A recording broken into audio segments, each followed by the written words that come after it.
Hai, Assalamualaikum warahmatullahi wabarakatuh. Bersama saya Muhammad Fikri.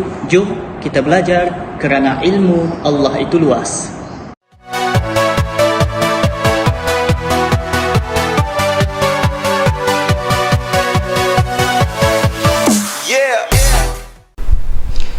Pasti anda mengenal susuk tubuh yang berada di belakang ustaz ini, di mana dia merupakan seorang individu yang percakapannya sentiasa lembut, dan dia juga sentiasa melakukan kebaikan kepada manusia-manusia yang lain. Persoalannya, siapakah individu ini dan apakah kaitannya dengan pembelajaran kita pada hari ini? Untuk lebih mengetahui secara lebih lanjut, teruskan mengikuti pembelajaran kita pada hari ini.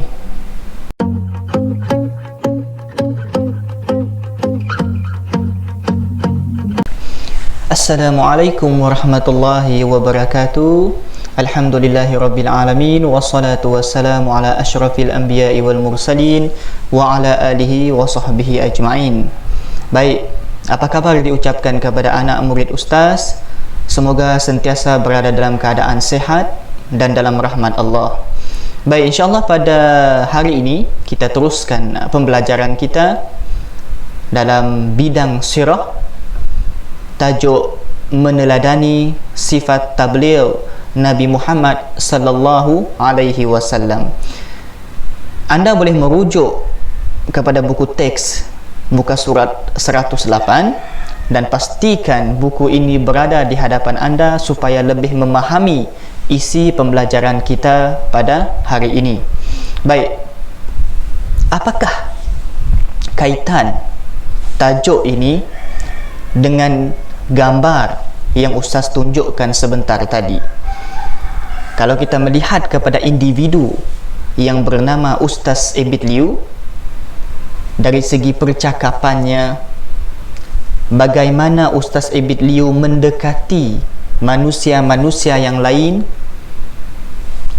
percakapan yang sangat lembut dan mengajak manusia untuk kembali kepada Allah Subhanahu wa taala, dan sekaligus akhlak ini ataupun cara kepribadian yang ditunjukkan oleh Ustaz Ebit Liu sama dengan Rasulullah sallallahu alaihi wasallam.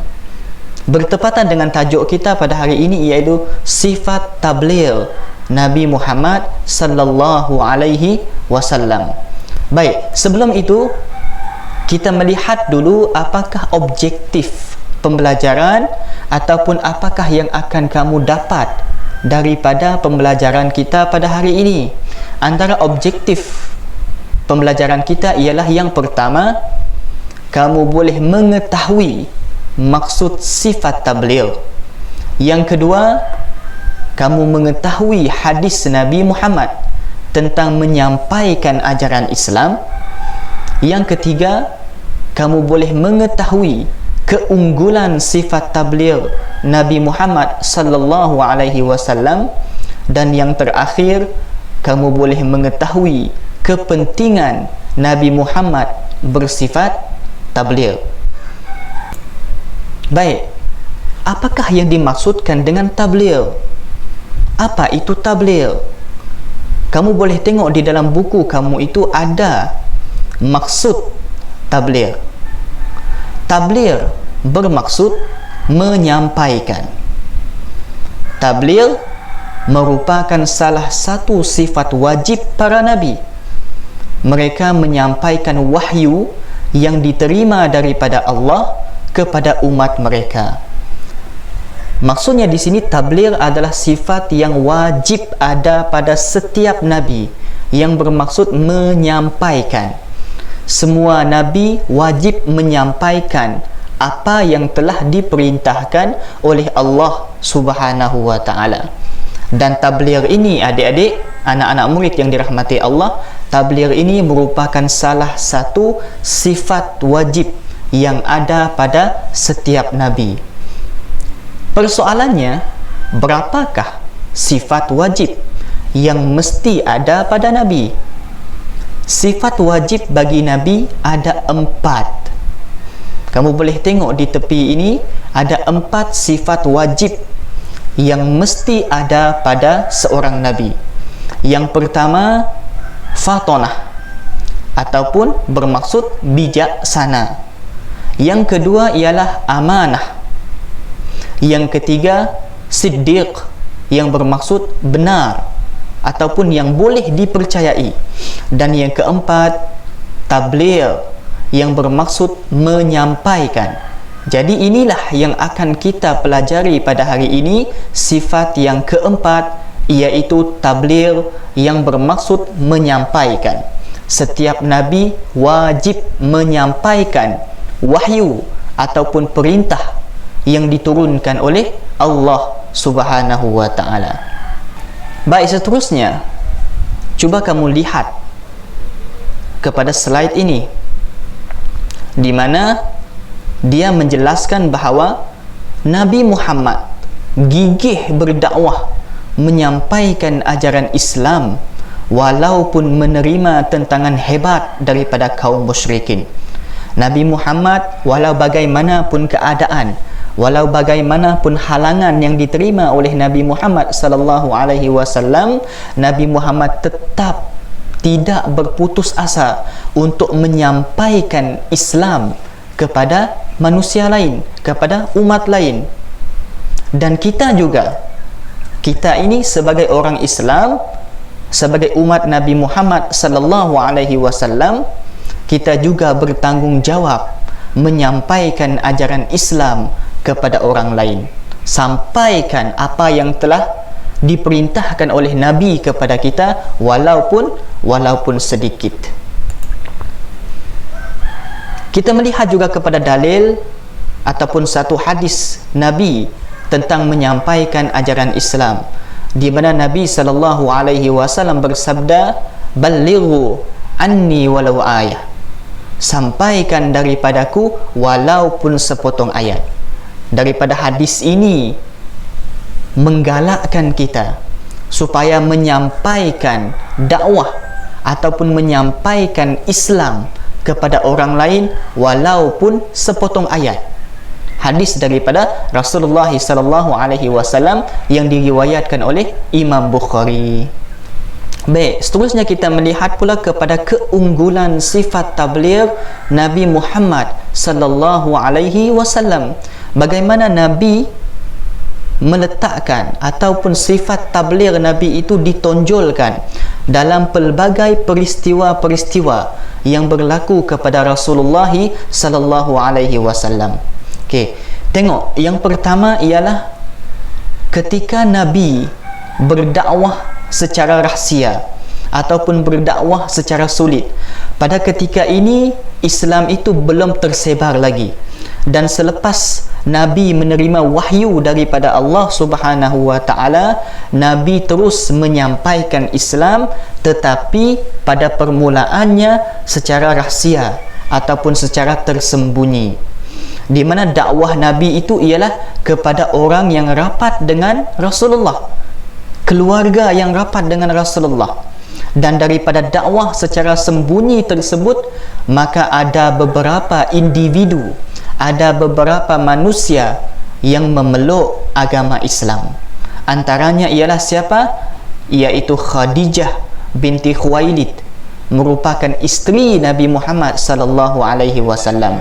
Kemudian Abu Bakar As-Siddiq, merupakan sahabat rapat Nabi sallallahu alaihi wasallam. Siapa lagi? Ali bin Abi Talib. Siapa Ali bin Abi Talib? Sepupu Nabi Muhammad sallallahu alaihi wasallam, memeluk agama Islam. Dan siapa lagi? Zaid bin Harithah. Zaid bin Harithah. Siapa Zaid bin Harithah? Merupakan anak angkat Nabi Muhammad yang juga memeluk agama Islam. Baik, ketika Nabi Muhammad sallallahu alaihi wasallam menyampaikan dakwah secara tersembunyi ataupun secara rahsia, ada cabaran yang dihadapi oleh Nabi Muhammad. Apa itu cabaran yang dihadapi dia? Ada yang tidak menerima dakwah baginda termasuk Abu Talib. Siapa Abu Talib ini? Abu Talib merupakan bapa saudara Nabi Muhammad sallallahu alaihi wasallam. Dia pun menolak dakwah ataupun ajaran yang dibawa oleh Rasulullah sallallahu alaihi wasallam. Adakah Nabi Muhammad berputus asa? Tidak. Apakah tindakan dia? Tindakan Nabi Muhammad, baginda tetap amanah, memikul tanggungjawab, bertabligh ataupun terus menyampaikan dan tidak berputus asa. Itu peristiwa yang pertama. Peristiwa yang kedua pula ialah peristiwa di Bukit Safa, di mana pada ketika ini Allah sudah memerintahkan Nabi Muhammad untuk berdakwah secara terbuka, tidak bersembunyi lagi. Nabi mula berdakwah secara jelas, secara terbuka. Nabi naik ke atas bukit dan Nabi terus menyampaikan dakwah secara terbuka. Nabi mengumpulkan semua penduduk Mekah dan mengajak mereka untuk beriman kepada Allah Subhanahu wa taala. Nabi mengajak untuk menyembah Allah Subhanahu wa taala. Dan pada ketika ini, ketika Nabi berdakwah secara terbuka di atas Bukit Safa, apakah cabaran yang berlaku kepada Nabi Muhammad? Cabarannya ialah kaum musyrikin marah. Mereka menjadi marah, mereka mencaci, mereka menghina dan memulau Nabi Muhammad sallallahu alaihi wasallam. Mereka sukar ataupun tidak dapat menerima agama yang diterima oleh Nabi Muhammad sallallahu alaihi wasallam. Akhirnya mereka memulau ataupun mereka meminggirkan Rasulullah bersama dengan ahli keluarganya. Salah seorangnya ialah Abu Lahab. Abu Lahab ni pakcik Nabi, bapa saudara Nabi. Dia pun selalu menyakiti hati Nabi Muhammad, macam-macam diperkatakan kepada Nabi Muhammad. Tetapi apakah tindakan yang dilakukan oleh Nabi Muhammad? Nabi Muhammad sangat sabar, baginda sangat tenang, dan baginda menghadapi cabaran, yakni merancang strategi dakwah yang lebih meluas.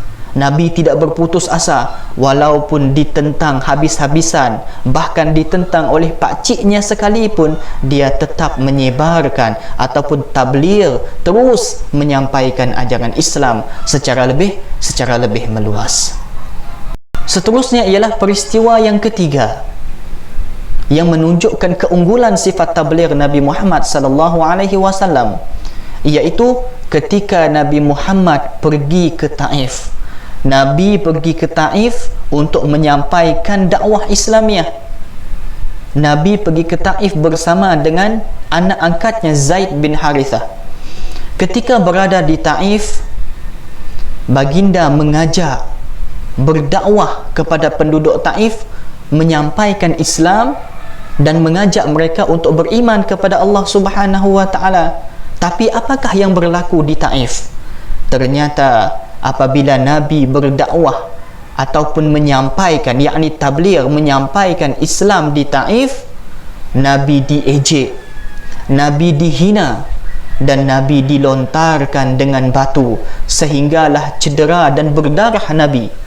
Nabi dilontar dengan pelbagai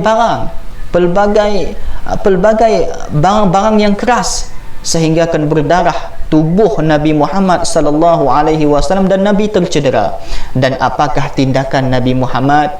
Kalau kamu melihat peristiwa yang berlaku di Taif, ketika Nabi Muhammad diperlakukan dengan buruk oleh penduduk Taif, sehingga kan malaikat Jibril datang berjumpa dengan Rasulullah, mencadangkan kepada Rasulullah agar malaikat Jibril memusnahkan penduduk Taif ataupun membalas balik apa yang mereka lakukan kepada Rasulullah. Sebaliknya Rasulullah berkata kepada Jibril, tidak apa, mungkin suatu hari nanti mereka akan beriman kepada Allah. Nabi tetap sabar. Semakin cekal Nabi berdakwah, semakin sabar Nabi berdakwah, dan Nabi tidak membalas dengan kekerasan. Bahkan Nabi tetap bersabar dan menunggu masa, dan Nabi yakin bahawa penduduk di Taif akan menerima Islam dan mereka semua akan beriman kepada Allah Subhanahu wa taala. Dan yang keempat, apakah peristiwa yang keempat yang menunjukkan keunggulan sifat tabligh Nabi Muhammad sallallahu alaihi wasallam? Nabi berdakwah dengan penulisan. Apa yang Nabi buat? Baginda mengutus surat.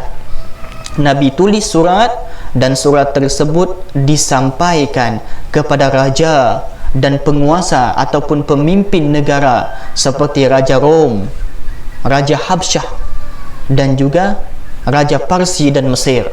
Nabi buat surat, di dalam kandungan surat tersebut mengajak supaya pemimpin-pemimpin untuk memeluk agama Islam dan beriman kepada Allah Subhanahu wa taala. Dan apakah cabaran yang dihadapi oleh Rasulullah? Sebahagian besar menolak dan menentang ajaran Islam, dan ada yang mengancam untuk memerangi umat Islam. Ada yang tidak menerima ajaran Nabi Muhammad. Mereka marah dan mereka memberi amaran kepada Rasulullah, kalau kamu terus menyampaikan ajaran Islam, maka kami akan perangi kamu.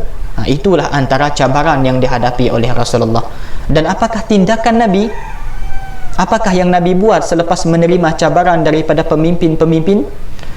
Nabi terus berdakwah. Nabi tidak berputus asa.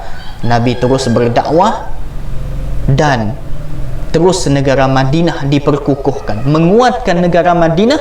Dan apabila negara Madinah itu kuat, banyak negara-negara yang lain ikut beriman kepada Allah Subhanahu wa taala.